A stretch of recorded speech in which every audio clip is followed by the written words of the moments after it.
A couple years ago, I almost started a company because I couldn't find something I was looking for. And listening to Raheem share his story, inspired by his inability to afford something that he wanted, is truly awe-inspiring. This episode of Takeawayz, the podcast, is filled with so much value, so much insight, so much knowledge, and so much takeaways that are going to be instrumental to your journey, to your story, and to your dreams. Raheem is truly awe-inspiring. His story is one that you should definitely pay attention to, and be sure to follow the journey of Heem Walker. Welcome to episode 6 of Takeawayz, the podcast. I hope you enjoy it and find as much value in it as we did while creating it.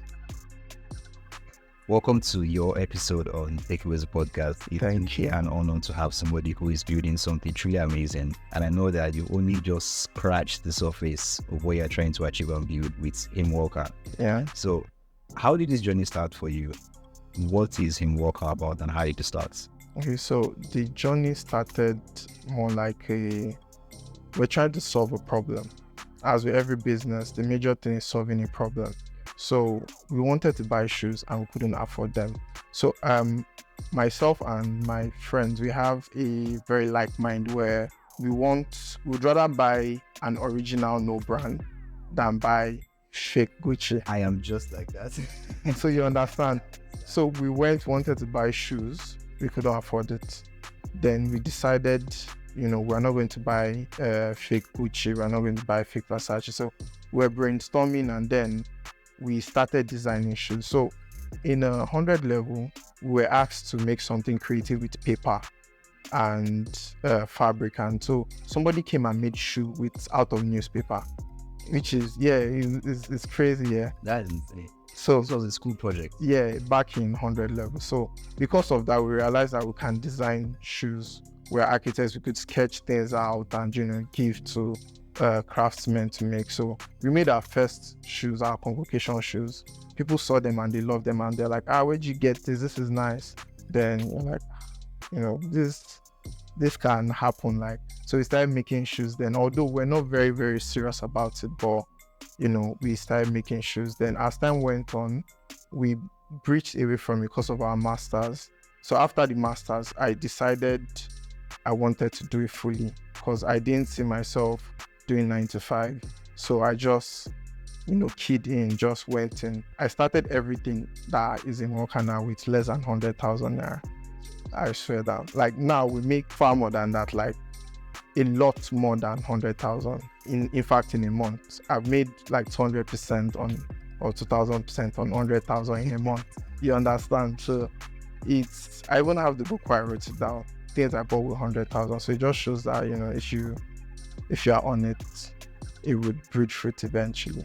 Does that answer your question? It does. In more that answers the question, because now if you lay the foundation with a couple of things, you have a foundation in architecture. Yeah. But did you choose passion over paycheck, or what was the story for you? Because now you didn't go the line with your academics. Yeah. And you had a master's in architecture as well. Yeah. So what was that for you? Okay, so it's like passion, but at the same time, I value freedom. If I was doing a 9 to 5, I wouldn't be able to come here today. You understand? Because my architecture 9 to 5 it takes a whole lot of your time. You design, you go to site. And as at then, the money they were paying for that was not enough to buy my freedom. Mm-hmm. So I decided to, just let me have my freedom. I'll figure things out as things go on. So the freedom bit was very important because they're like, if you're going to sell your time, it must bring you something. Yeah. So it's like passion and freedom, then paycheck. So over time now it's the paycheck that's coming. I like how it is smart way I said the paycheck is coming in. Yeah. Because it shows that you can start an idea today as little, let's say with 100,000 paycheck. Yeah. For someone else watching this, it could be 10,000 naira. Yeah. That little investments can 10 times your growth in ways you can't even imagine. Yeah. And it's taking from where you are to where you need to be to get to your ultimate destination. Yes. Okay, so the vision for Mocha is to become the #1 global brand from Africa. If you notice something here, the cost of each Nike shoe costs about 10% to make. Do you understand? So that means if they sell you a shoe of $300, probably costs $30. Now, when you bring that down to Nigeria, you can if I sell a shoe of $300 now, the cost I can cut it to, let's say 7.65%, and I wouldn't sell it for $300 because how many people can afford? Do you understand? So I want to eventually export the way we have where we colonized.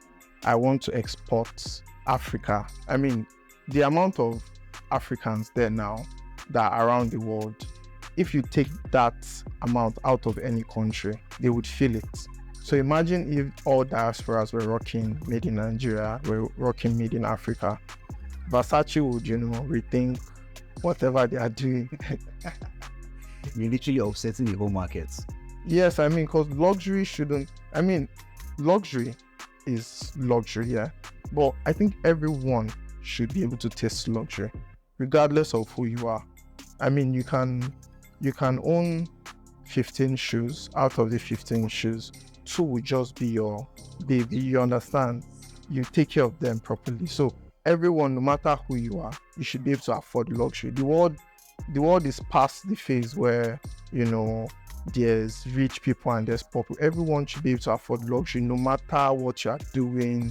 Then there should not be different levels to luxury. Okay. Obviously, I could sell you a shoe of 300,000 naira. I could sell you a shoe of $1,000. Yeah, that's a different level. But then you that earn minimum wage, you should still be able to have that one shoe that anywhere you wear it, people are going to look at it and say, okay, this guy is doing something. Yeah. So that's just the goal.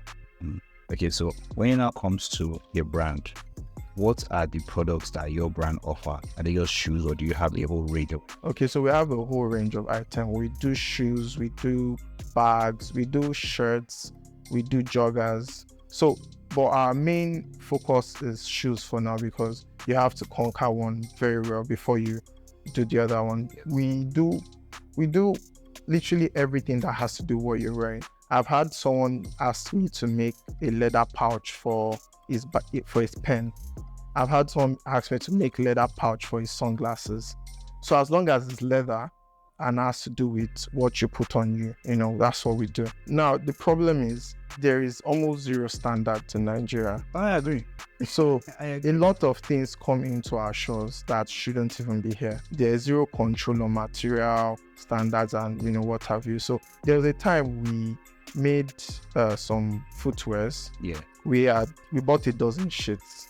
We had the first 10 were very good.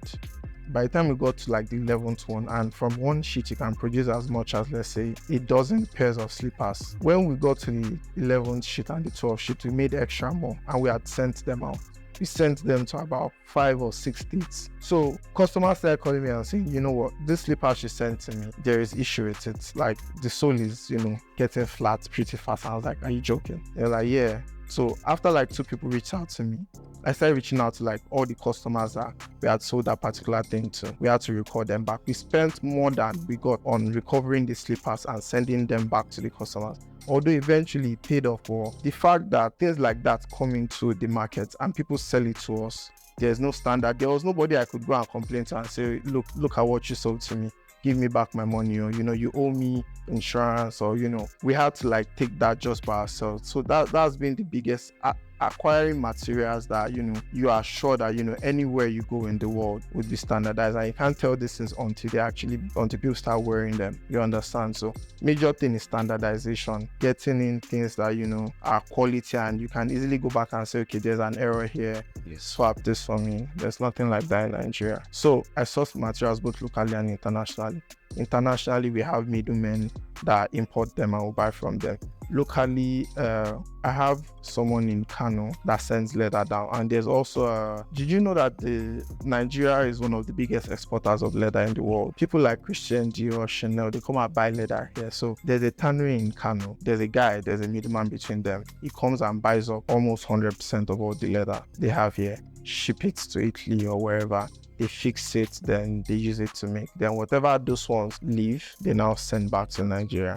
You understand? So we would source from people like Winston Leather. They have affiliation with the tannery in Kano. So those are the things that they can give us, we buy from them. But the remaining parts, like let's say this kind of sole, this shoe now, this leather is a Nigerian leather. But this sole, there's no one that makes this sole in Nigeria. So we have to source this internationally. So you understand? So you feel both local and international. Yes. Can I keep this on? Don't worry, you get your own Heem Walker product. I always make sure to leave a product with everyone. Are you being serious? Yeah, trust me, you would. I see what you mean, because when I said I learned about that recently, it was actually showing YouTube videos. So shout out to Indigo Traveler. He travels around a bunch of countries, Yeah. showing the real world experience, not what you see on the tourism website. Yes. Flashy, cute videos. Yeah. He went to Kano, actually. It was in northern Nigeria. And he visited those dye pits. Yes. He actually brought that to the consciousness of many people as to how we have such a huge stash of leather and raw materials to build entire industries Yes. in Nigeria, but we put the interest of foreign businesses, foreign outsiders first. Yeah. And I won't begin thinking of building our own local economy. And that is it's many, it can be described in many ways, but it's sad to say this. Yes. So I was at an event last week. So they had this thing on the board where they show a block of metal. Yeah. You understand? They show you make 10 needles or a batch of needles with it costs maybe, the metal itself is like maybe $1. You make 10 needles, maybe $10. You make horseshoes, maybe $70. Then you make a Swiss wristwatch with the same metal, and it costs about, let's say, $12,000. That is what we are doing in Nigeria. In fact, that's our culture. We don't export value. We only export raw materials, which is a major problem. We need to add value to raw materials before you export them. If I quantify the leather you use for this shoe in the actual sense of it, and I tell you how much I'm selling this shoe, look and say, whoa, really? It's because value has been added to it. Same with our crude oil. We export crude oil and then we import petroleum. You understand? So that's the problem. Everything we do in Nigeria, in Africa in general, we just export raw materials, which is our major problem. So that's what I'm trying to do now. I'm trying to collect the raw materials, and I hope every other person making shoes doing that. We collect the raw materials and then we export it as products with added value. So, it becomes something more than just raw materials. So basically, you're also now looking at international markets with Heem Walker. Yeah. Are there any international markets that you are present in? Because I'm sure that there are Nigerians, Africans in the diaspora, even white people watching this right now that want to know where can they get. Okay, so now I don't have a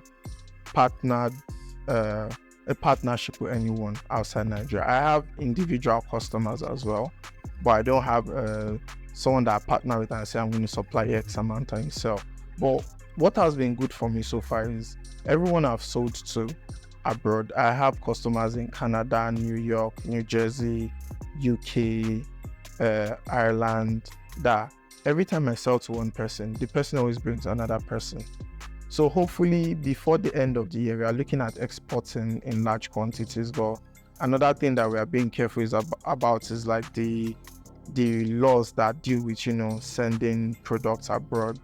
So that's why we need a partner. So if there's a partner, someone listening to this podcast, please reach out to us. We would sit down and talk, and it would be a win-win for us. I love my Nigerian people here, but I'm not going to lie to you. I enjoy selling more to people in diaspora than Nigerians, because I was at an event, Lagos Leather Fair, and a Turkish guy came to my store and he bought a boot. What's his name? Hakam or something. Can't remember. Yeah. So when I told him the price of this shoe, he said, I'm lying. That did I steal the materials? I was like, no, this can't be it. He tried it on, he beat it, he did every possible leather test I could do. And he was like, how are you selling at this price and making profit? That was what he said to me. And this is what every other person in diaspora said to me, like, when they want to buy, they buy like 6, 7, because they feel like you can't be selling this kind of quality at this price. But my fellow Nigerians, I love them. They still tell me, guy, reduce price. I'm like, we are doing what we can already. But, they are the one that brought me up to this point. So I always love Nigerians, but the goal is bigger than them. I want these shoes to go to places and they should talk about Nigeria and they should talk about the shoes. Yeah. Not, the prevalent things that they say about us. So how has the reception of the brand been like? Okay, so a lot of people, once they see the product, they don't know it's made in Nigeria. Touching this, you definitely cannot tell.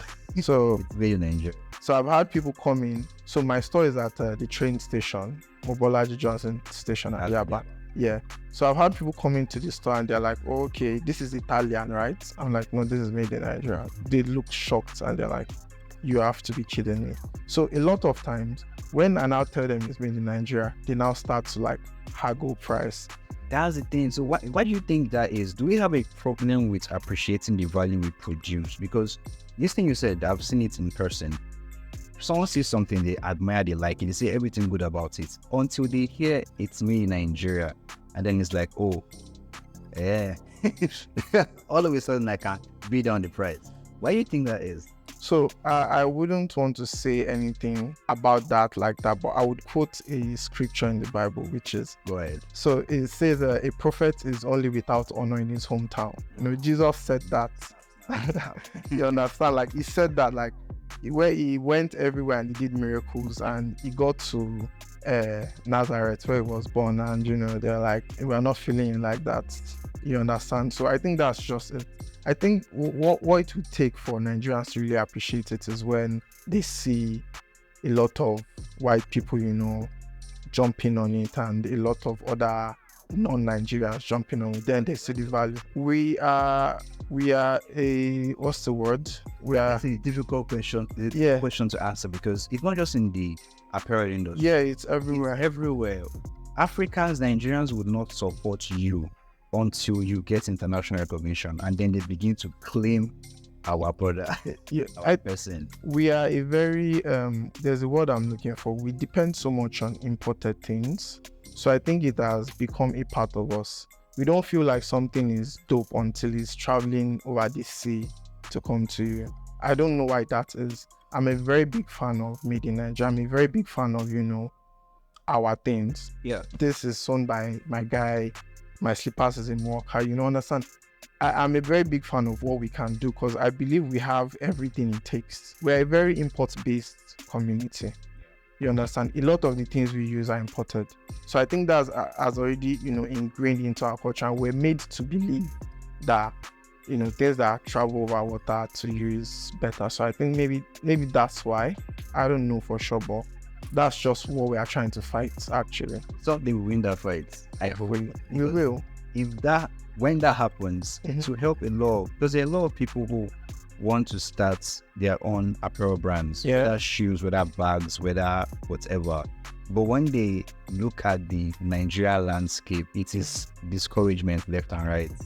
How has that been for you? How have you found the motivation to continue on this part, despite how difficult it is? Okay, yeah. So that's something I wanted to say. So the naira to dollar is actually an advantage for us. So last month I was at an exhibition at Takeawayz. Okay. And I met a lot of people that could afford to buy when naira to dollar was still reasonable. People that buy $500 shoes, $700, $1,000 shoes. And when they saw Heem Walker products, they're like, "Are you serious?" A lot of them were you know, crying about the fact that I cannot afford to buy $500 shoes again because of the exchange rate. Yeah. So now it's more of an advantage for us.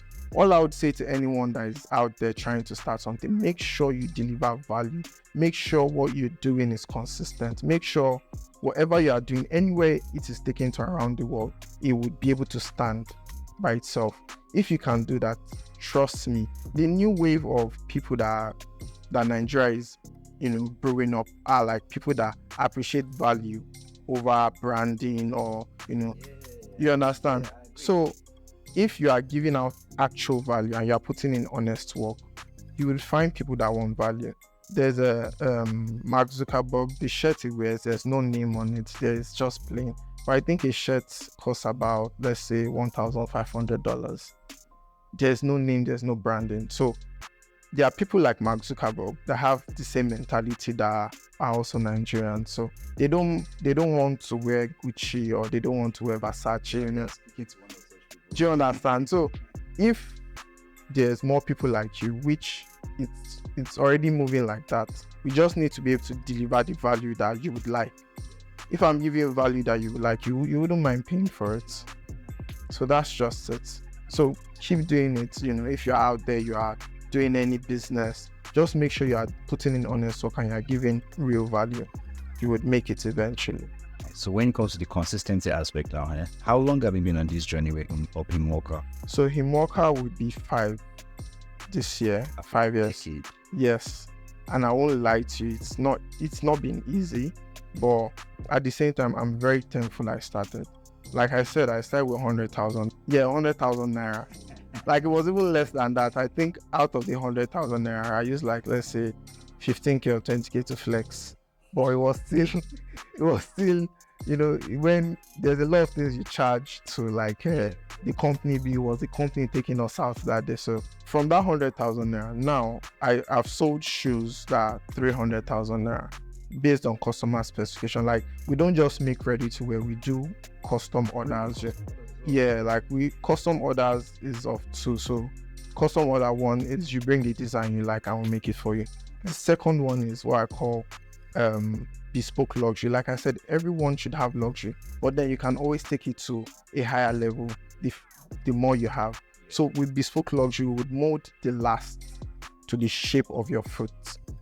Do you understand? So there are people that have heel on their leg, and they have wide foot.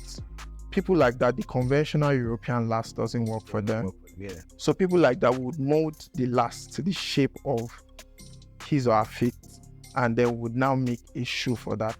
That on its own is like luxury. So with services like that, okay, there's this guy, shout out to Mamadou. He's a personal bodyguard for PDD, for Jennifer Lopez. He wears a size 52. His shoes, he doesn't find it easily. He wears a size 52. Every time Mamadou wants to make shoes, he sends, let's say he makes 6, and I charge him the bespoke cost, because it's size 52. First, you use like almost 4 times the amount of material used for a regular shoe. It takes up extra strength, takes up more time. So you understand. So it's like once you have people like that with you, you can then push more and more luxury. That is really something, because a lot of people now, you opened the minds of people, and especially those in your industry, to other services that you offer. Yeah. Because conventionally, to be able to make shoes, make my design, create my designs, make the shoes, sell it. Well, you offer 2 unique services that are complementing your overall brand. Yeah. Custom made. Yeah. I can actually send you my design. Yeah. That is premium. That is it. Because luxury doesn't have to be just the financial aspect. Do you understand? It should also include the ability to create that is luxury to me. So how has architecture as a foundation shaped your design philosophy for your shoes? Okay, so in Unilag actually has one of the best architecture schools in Nigeria. I'm not going to like shout out to them. I mean, if you want to argue, that's your problem. But look anywhere you see like architects doing mad stuff, I can tell you there will be at least 1 or 2 Unilag people there. So when we were in Unilag, we were taught how to design, because there are design principles that you follow, regardless of what you're doing. If it's a building, if it's outfits, if it's even the shades, there are rules to design that if you follow those rules of design, you would always end up with something good. So with this, if you look at my shoes, I usually, after we cut the pattern, so the pattern is this that we used to make the shoes. So the pattern of the shoes, these things, all these cuts. So what I then do is I don't just do with hands alone. When I'm done with it, I scan it and upload it to my system and perfect it on AutoCAD. AutoCAD is the software used to sketch. So I then perfect it on AutoCAD, then scale it in different sizes. So whatever happens on size 45 happens the same exact way on size 41. So other than the fact that when I design with the design principles, like putting plain on pattern, using not more than 3 shades of colors, just basic design principles. When I design with that, then I now, use the computer aided tools, add a bit of more finesse. Yeah. Brilliant. So your architectural background is paying off. Definitely. Now comes to your support system. Okay. I know you said what drove you into this was you wanted to get shoes for Convocation. Yeah. And all of a sudden you are here. Yeah. What has your support system been like? People who have held your hand? Yeah. This journey. How's it been like? So I'm going to tell you this to anyone that wants to do anything. relationship is the first thing you should view, because relationships are the things that, like, my support system now comes from my family, my friends. Those two sets of people, they've been the major thing for me. Now, going to relationships, the first time I met an influencer, it was this guy, Pamela. I couldn't afford him at that time, but I built a relationship with him. You know, we got talking and I told him, my bros, I cannot afford you. You understand? Do this for me. This is what I can give you. That's one relationship. Now, my support system, my family and my friends, I cannot play with those two. Special shout out to my partner. Is the worker in the him, like, is operations officer, is the one that, you know, when I can't be in two places, is the one that is there. I mean, today is his birthday actually. Yeah, so I wish he was here, but he couldn't come because he had to do that thing. He has been a major pillar in my back. My sister as well. So my sister Zainab, she's not in Nigeria. I couldn't get loans from banks when I started. I didn't have anyone pumping in finance. But Zainab, the first major investment I got, which was I think 300 and something thousand as our 2019 ending, was Zainab. Do you understand? When I got that money, I just made shoes. I didn't have customers yet to buy the shoes. So when it comes to your relationship with people, I know you talked about how people have been mutual support pillars for you. Yeah. I want to know, when it comes to the actual people that's, you know, brought you to this world, how has that support been from them? Okay, so my mom is my biggest fan. My dad is like they always say your mother will teach you how to live and your father will teach you how to survive. So my mom is like, you know, she's always supporting me. Although in the beginning, she wasn't sure how far I was willing to go to, you know, get to this point. But at every point she would always support me, you know, how are you doing? What can I do to help? Or there's very little that they can do other than what they are doing already. Yeah. Then with my dad, I would say my dad is the person that just stood in the back watching, saying, okay, this guy is not playing. So now we're at the point where we have conversations and he's asking me, oh, what can he do to, you know, to make it easy for me? But in the beginning, he just wanted to watch and see what I can do. Now, those are my parents. My biggest supporter, like I said before, my sister and my brother. My sister, in the sense that a lot of people have told me, oh, let me do this for you, but she actually put her money where her mouth is. Do you understand? She puts the money on the floor and say, you know what, I support you with this. Let me see what you can do with this. With my brother, he put himself, you know, on the line, and, you know, he's always out there with me. If we have to do plenty things at the same time, he's literally my right hand. Yeah. Every time. I always tell people he's the Walker in the him, because the name Heem Walker is my name. Yeah. Then I just said it's the one that makes it walk.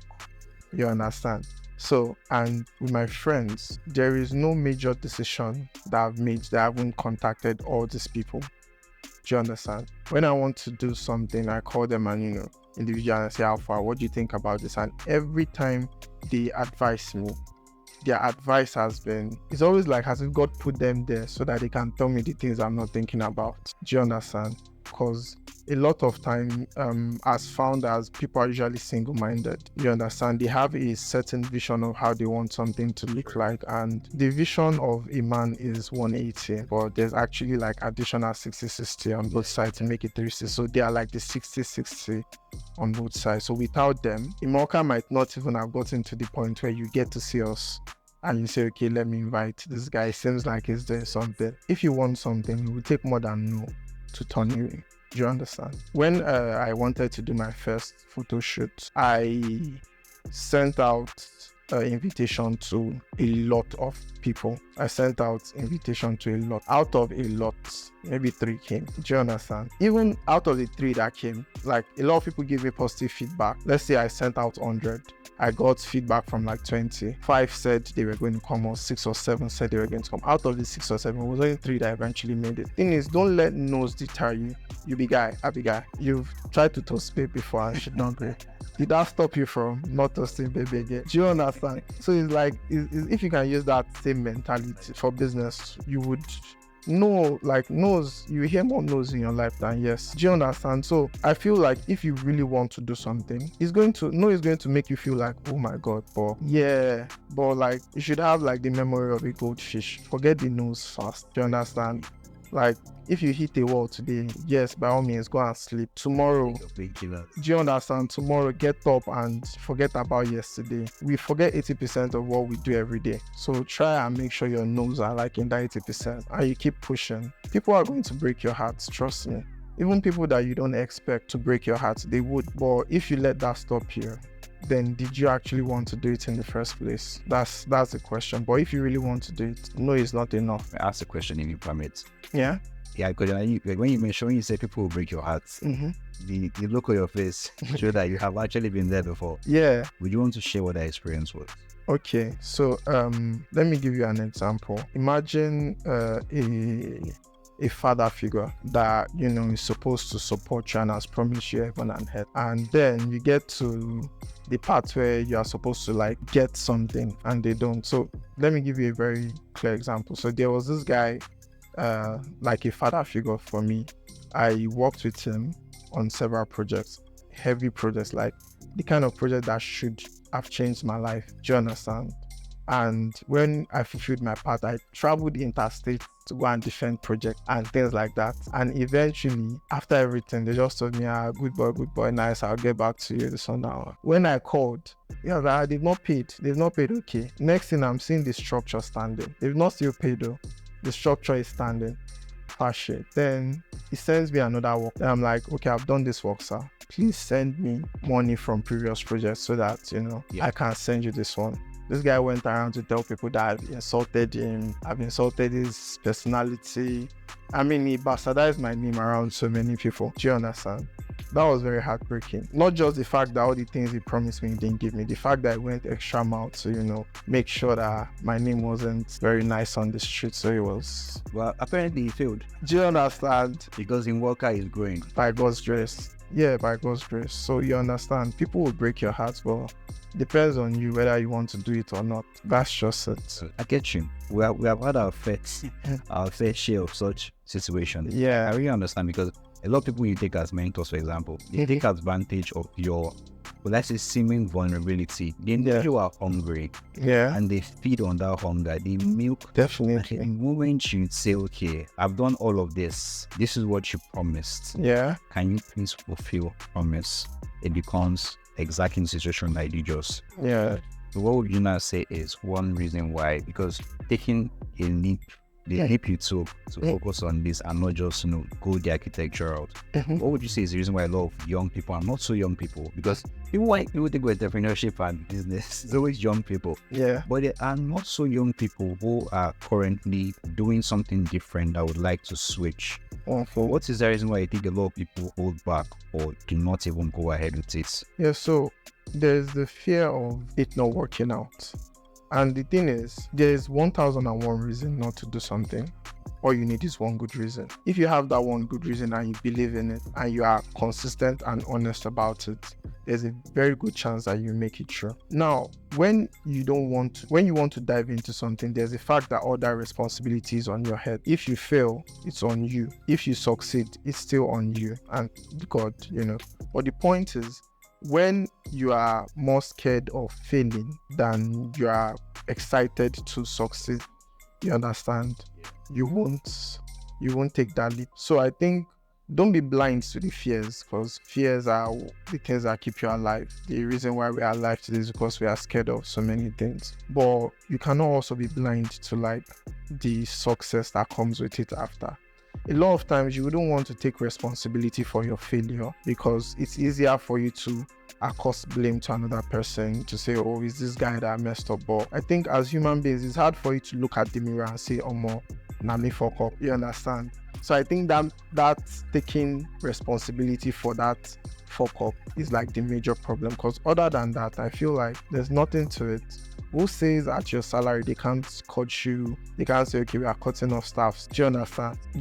So that can still happen. But at the end of that, you can say, now the company, now them just spoil everything. Oh, now, do you understand? Now Nigeria, now because of Nigeria things be like this, now why everywhere hard. But the truth of the matter is, when you take that leap, other than you are putting things into the hands of God, but it's literally you. Do you understand? And people will come and say, who send you? Who send you? Why you know just pay your salary? Constant credit alert at a particular time of the month. Do you understand? But what are you losing by getting that? A dream. You're losing what could have been a lot of things that you don't even know yet. I am very delighted, excited, happy, and pleased that you are embarking on your journey, that you have gotten to the point where you have gotten to. Although not easy, but I know you've only shared a glimpse and a impression into the world that is Heem Walker. Yeah. But I know from all of this you have shared, I have learned a lot. I can tell you confidently. I know somebody watching this is learning something and is actively making notes on this conversation. So before we wrap up the set on this episode of Takeawayz podcast, what is something you want to leave us with? And also, how do you find for your journey? Okay, so first thing, so immediately I came in here, I would always tell people, you have to always want to learn. Like you said, you've learned from me, I've also learned from you. So one of the things, when I asked you how you're able to set up this, you said it's people, tools, and processes. Those three things are literally what it takes. I've never put a bracket around them the way you did, but if you can harness those three things, believe you me, there's nothing you cannot get. And your second question is, how do you get into the Morecaster? Well, I don't know, maybe you have us another day, or you and I will have like a one-on-one session where I can literally tell you everything that I've gone through, everything that I've experienced, and you can make it into something that people can digest and have. Well, I'm always open to conversations, especially when it's like people like you, and the way you've been able to relate with me, the way we've spoken together, it makes it easy for me to tell the story as opposed to some other situations. So how do you connect with you on socials? Well, you can reach out to me on Instagram, Twitter, the website. Heem Walker is our name everywhere. On the website, there's a chat button. You can chat directly with me through that chat button. My personal social media is not that fancy. There's really nothing to it on my social media, because if you see it, you might think it's a scam account, because there's nothing on it. All right, let's stick to the official content. Yeah. So you can reach you on social like Heem Walker on Instagram, Twitter, and websites. Yeah. That's HeemWalker. Beautiful. Thank you for having me on this podcast. I mean, it's been a pleasure. It's been lovely coming here. I've learned a lot. We've been here since 10, and I've learned a lot between then and now. So I look forward to doing more things with you in the future, by God's grace. We are 6 episodes into season 1 of Takeawayz the podcast. I can't even believe that we are 6 in. It's really, really surreal and crazy when you think about how this also an idea that has manifested itself into 6 amazing episodes. And I say amazing because we created it. I say amazing because the feedback we've gotten has been truly awesome. So if you're listening to this for the first time, I would encourage you to go listen to the 5 previous episodes recorded. They are available on all your favorite podcast platforms: Spotify, Apple, YouTube, and YouTube Music. Thank you for making it to the end of this episode. We cannot wait to catch you next week. And remember to like the podcast, share this with your friend, and follow us on social media at Takeawayz the podcast.